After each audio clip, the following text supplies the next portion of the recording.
जन्म तो माँ ने दिया है। वो माँ कहाँ की है? माँ भारत की है। माँ का शरीर कहाँ का? भारत की मिट्टी का। शरीर का मिट्टी का है सबका, पता है ना? तो कहने का मतलब वो शरीर की मिट्टी से और वो सोम के जल से, मैंने मॉइस्चर से, सोम से, और गैस जो बीज आता है वो भी आपको पता है बीज कैसे आता है, अन्न से आता है, फसलों से आता है। हम आहार खाते हैं तो आहार से वीर्य बनता है, बीज बनता है। वो बीज क्या है आपको पता है? बीज कोई जैसे जौ का दाना है, कनक का दाना है, ये तो बीज नहीं है ना, पता आपको? कनक का दाना है, बीज नहीं है। जौ का दाना वो बीज नहीं है। धान है वो बीज नहीं है। बीज क्या है?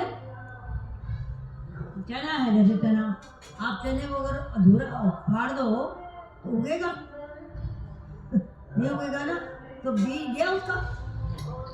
चना साबुत है छिलके के अंदर तो बीज है उसका। जब अगर आपने कर दिया, फाड़ दिया, दाल बना दी तो बीज नहीं रहा ना। तो बीज वो चना नहीं है, उसके अंदर रहने वाली तेज है, जिसको गैस बोलते हैं अंग्रेजी में। तो कहने का मतलब वो वरुण देवता जो है वो आपके जीवन का कवर, आधार, निर्माणात्मक शक्ति बनते हैं। उसके बिना जीवन प्रकट नहीं हो सकता।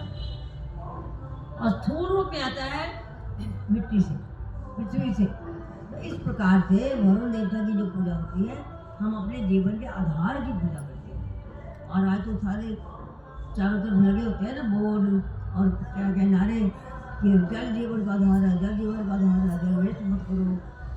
कारण ये शायद चीज़ों के लिए हमारे वेद में आता है। तो वरुण देवता की पूजा करते हैं और नारियल रखते हैं। नारियल तो आपको पता ही है, भगवान मनुष्य का पूर्ण रूप माना जाता है नारियल। नारियल के अंदर पूरा जीवन है।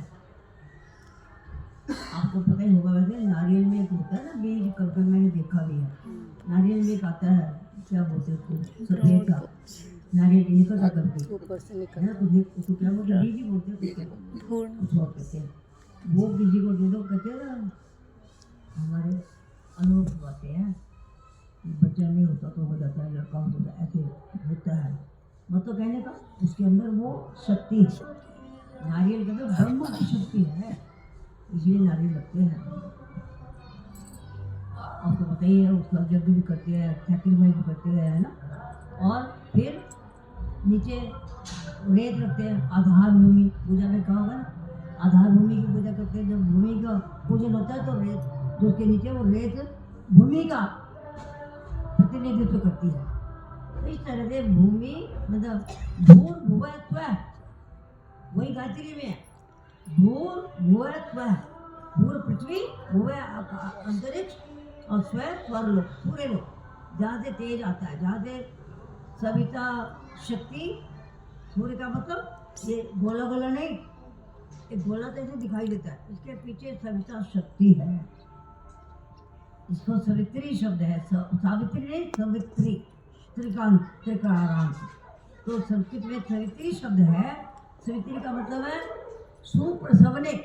वो जो सविता शक्ति है सवित्री, वो प्रसवन शक्ति है, सूर्य से आती है। सूर्य से बीज पैदा होता है, सूर्य के बिना बीज नहीं बनता। कोई भी मनुष्य का हो, फल का हो, सब्जी का हो, किसी का भी। तो उसकी गर्मी से बीज होता है, और फिर अंतरिक्ष से आकाश, ये भुआ अंतरिक्ष और भूर पृथ्वी। तो पृथ्वी की हम आराधना करते हैं, अंतरिक्ष की आराधना करते हैं, आकाश की आराधना करते हैं, सरलोक की, सूर्य लोक की आराधना करते हैं। मतलब एक घर में आप सोचो, चारों वेद, नवग्रह और ब्रह्मा, षोडश मातृका और सारे गणेश अंबिका, सब पूजन होता है ना। तो पूर्ण पूजन करके फिर ज्योति जगाते हैं। ज्योति माँ भगवती का स्वरूप है, आपको पता ही है।